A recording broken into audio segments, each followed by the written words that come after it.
Hey guys, welcome to part 96 of our DJ system build-off. Now if you've missed a few parts, no worries, it's on video on demand, and there really isn't 96 parts, so don't worry about that. Just pretty much lost count at this point. I'm Mike Anderson with Living Motion Monograms and the 1% Solution, and we're going to continue our DJ console build today. Let's kind of take a look at what we are going to be doing today and show you a little bit of the progress that we did just on the side. Now, as you guys know, we started the build off by putting in our connector panels and creating those. We've got our power conditioner and signal processor installed. We continued with doing some wiring. You can see back here, kind of cleaned everything up. We've got our power cables ran in here.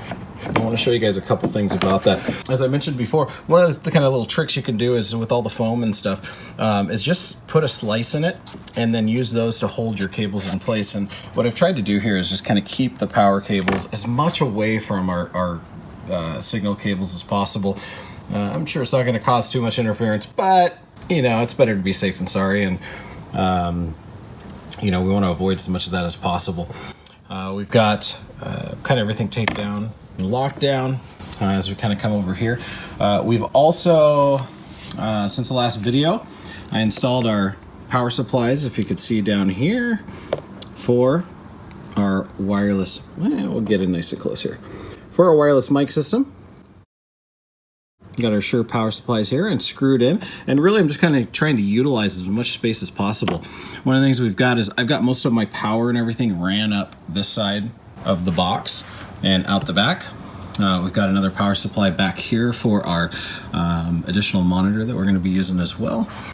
We've got, basically we ran our power, we ran our power down on this side of the box and in here. We've got our cables kind of taped together there, and that's all three power supplies for our two wireless mics and our signal audio transmitter there.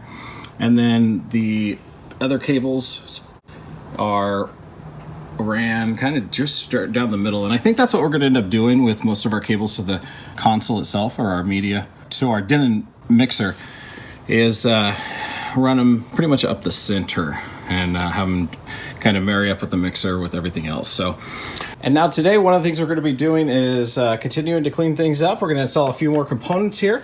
One of the components we're going to be installing is our Apple Airport Express, which is going to be our designated hotspot for our entire system itself. One of the reasons I want to put this in, actually there's a few, but the first reason is that with Apple eliminating the audio jack on the new phones, one of the things I can do with this box is, if you'll notice on the back here, it actually has a audio out on it. So I can actually use software or anything I want on my iPad, maybe a soundboard, which we'll demonstrate later, or even just if I need to download something from iTunes and then just play it wirelessly instead of trying to hook up cables. If I wanted to control something from the dance floor or stop a certain song, I can have a small library on my phone or on my iPad and be able to just kind of send the audio directly to the booth that way. And that way I don't have additional cables coming up onto the console itself to plug more stuff in. We also have our Show Express box here. For now, we're going to install this box. I know that during the next couple months, I'm going to be getting to know and learning more about one of the new boxes, the new DMX controllers, the sound switch, which I may end up installing in this, and start utilizing that as well. But for now, we're going to continue with our Show Express and have our DMX box mounted in here. And then I don't know if we're going to do it this time, but we also have a Stream Deck, which is going to be our hotkeys. And if I'll be doing a lot more content on this product here very, very soon, including probably a tutorial on how to use it, aside from our build tutorial. So in case you guys end up wanting to get something like this, but this is going to be a great little hotkey system that can control any program you want, really, and kind of make firing things up a lot easier as well. And I'll explain that a little bit later. So let's go ahead and get things started and start getting some stuff, more stuff put in so that we can get our controller in place. All right, so one of the first things we're going to install is going to be our Apple Airport Express here. And we have to kind of take into consideration a few things. Number one, we've got all of our connections. Now, on the back here, you guys are going to see we've got our power connector. Now, these two arrows here are actually going to be what goes to our signal processor in order to control that via wirelessly or by computer.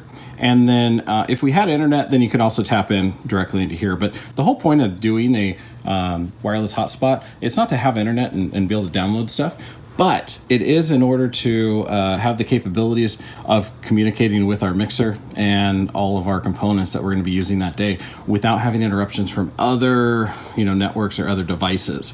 So we'll end up labeling this thing kind of a unique name and giving it a password so that we can connect all of our devices wirelessly to this box and not have to worry about using someone else's network. And then we won't be interrupted with that. But with, I know that Virtual DJ, Show Express, Show Express, all of these have apps that you can use in order to control the programs on your computer with your wireless device, and we want to be able to utilize those and make the most of it. So we've also got on the end here our audio out. So on our phone, I'll show you that we can select this box as our output to our phone and send pretty much any media we want straight to the box.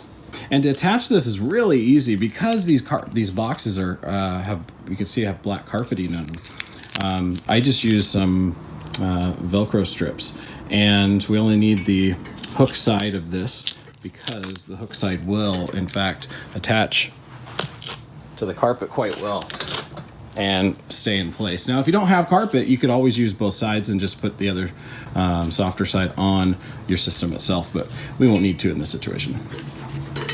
As you can see here, we've got our Velcro just on the flat side because this does have one side of it is pretty curved. So let's go in and kind of see what our placement of this may end up being here. Now, hopefully now you guys get a little better view of the box, inside of the box here. But what I'm thinking is that we're actually going to position this right in here. I don't want it to go over the lip. So we're gonna see if we can. Another thing, with our power supplies, some of them got screwed into the side, but like this one, I just want to tack in place. So I've got that Velcro. You're just gonna want to kind of squeeze it down just a little bit, wiggle it around. But I think placement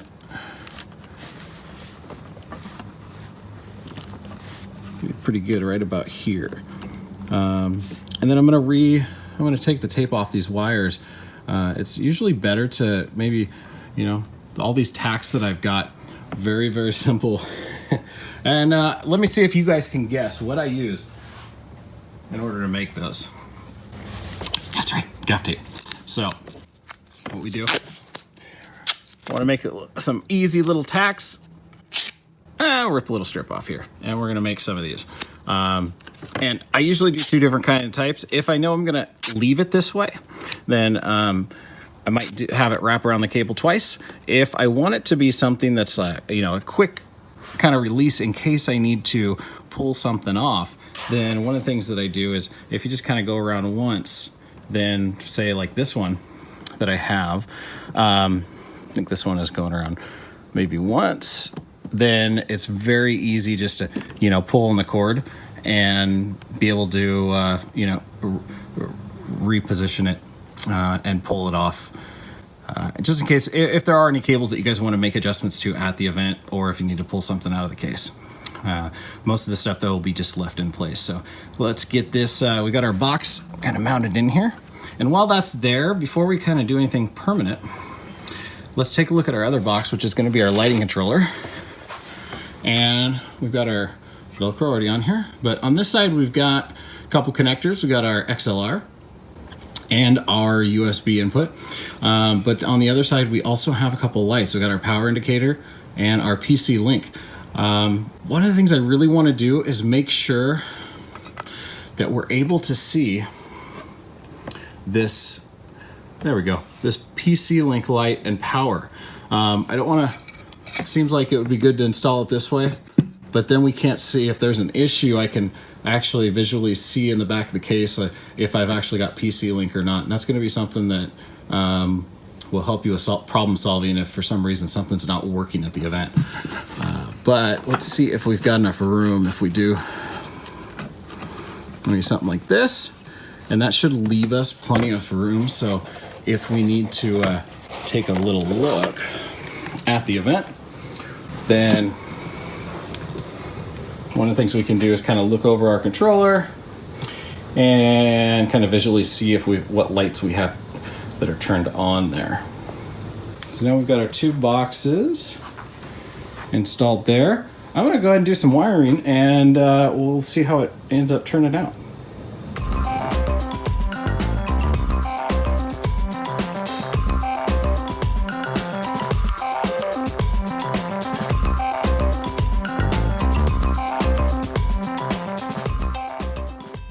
Another little tip for you guys, if you ever do want to make a little Velcro strap, what I did is I took our two sides and I just stuck them together so they're back to back. And then this gives us our loop side for the case itself. And then it keeps the other side soft instead of having a chance for it to be sticky. All right, so we've got our cable, we have our cables run down here. You can see here that, let's swing this around here for you. In the back of our DBX unit here, you've got our Ethernet out, and this is basically the only way to control this. So this is something that definitely needs to be connected into the router itself, so that we can gain access to it with a wireless device. That's going to kind of come up, join the power plug here as it scrolls along here, and then I decided to swap things around a little bit, just because if you notice back here, we've got our Apple box on this side. And it's just because this side has a lot of our power, and since all the powers ran through that block, I wanted to kind of maybe shield this stuff a little bit better and keep this a little farther away. I used our Velcro strap here just to hold this down. Then it ran back, joins the box here, and then we've got so it runs back, joins the box, and then of course our audio cable. There's our RCAs. It'll go to the mixer. We've also got our Show Express box on this side. So if I look over from this angle, I can still see the lights and make sure everything is connecting when I start up. Since connecting it was really easy because we already had our channel ran, and this is that connection that's going to the front of our system. So it's going to wind through the snake, and this is our DMX out right here. So I can go from there into my wireless box or into one of our lighting fixtures on site. Very, very quick and easy. And put that transmitter high or up and out of the way. So of course goes to the laptop, but you'll notice this is a very short cord. I did that on purpose. I want to show you guys something about the Denon Mixer. We're going to talk a lot more about this, but so here's our Denon MCX 8000. And as you can see in the back here, we've got a couple things. First off, we've got our Ethernet link, which from what I know right now, it's not really used for anything at this moment, but they had some ideas that they might do an update for it here in the near future. We've got our XLR and 1/4-inch mic in, so we have dual connector there. We've got our 1/4-inch in for mic 2, and then our lines coming over here. We've got our master out. We've got our booth out, and then the red one obviously is the USB that goes to your laptop to connect to your laptop and software. But look at this. It also has USB hub to PC.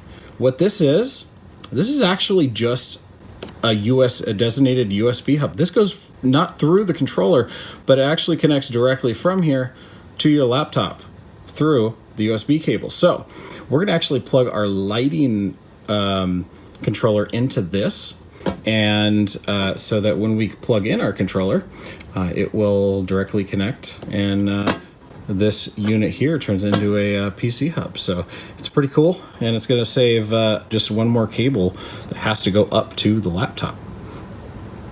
Now, for most events, what I typically do is run 2 laptops. These are 2 of the MSI GT70s.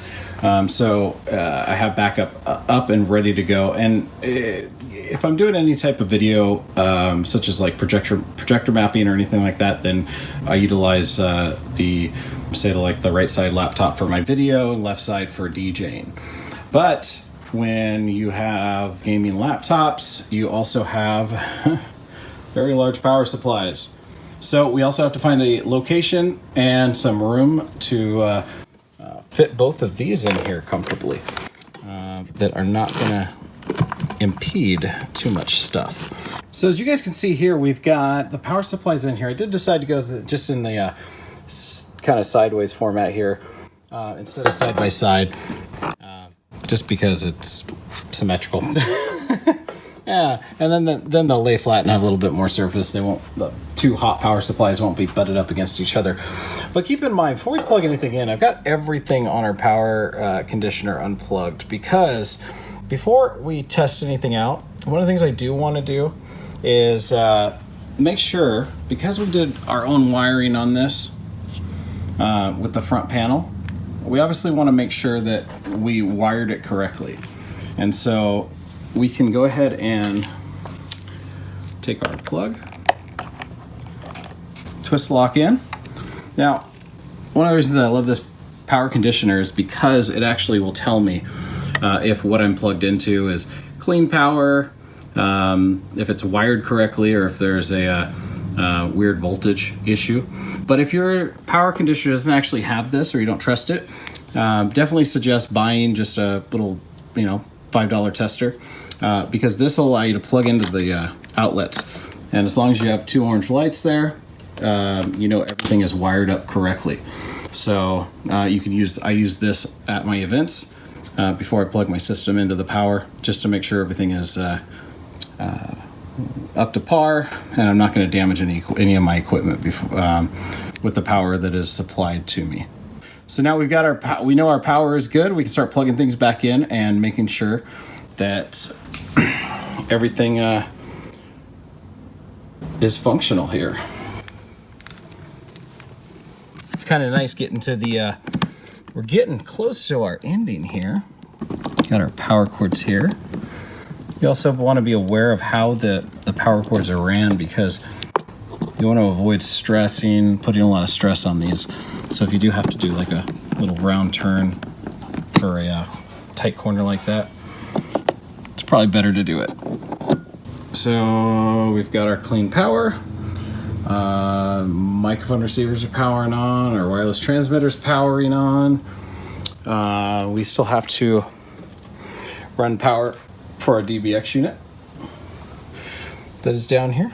And also run a power cord for the Denon 8000 as well, which has a power supply. So we'll get that here situated here pretty soon, and start. And then I think we'll be ready to put our controller in, kind of see what we've done. All right, guys, as you can see, we're getting really close to our finish line here with the system. We've got our controller put in. We've got all our connectors put in. I can give you guys a little peek at the back here. Put in some right angle XLRs to kind of keep tension off of this.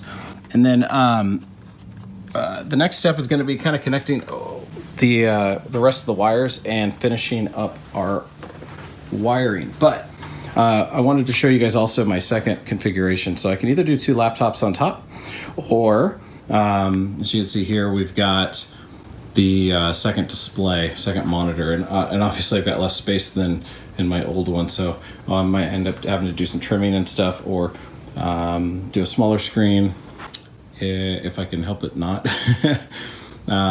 Or I might even just do kind of get some kind of trim up some of this plastic here and stuff on the side. But if I wanted to have just use one laptop for this, we've also got our Stream Deck set up here.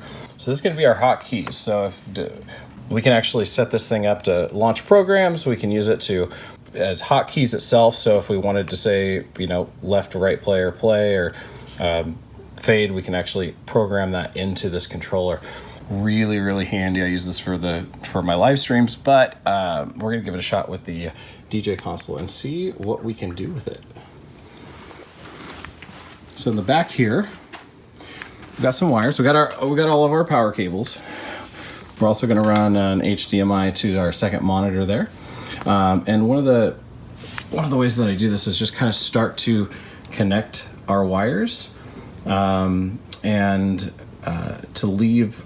We still have to put we want to put our shielding on these wires as well. So I'm going to kind of start arranging these and pushing these through the shielding, and just kind of once we get to a spot where we can start kind of getting the cables organized, then we can start kind of taping things together there and finishing things up.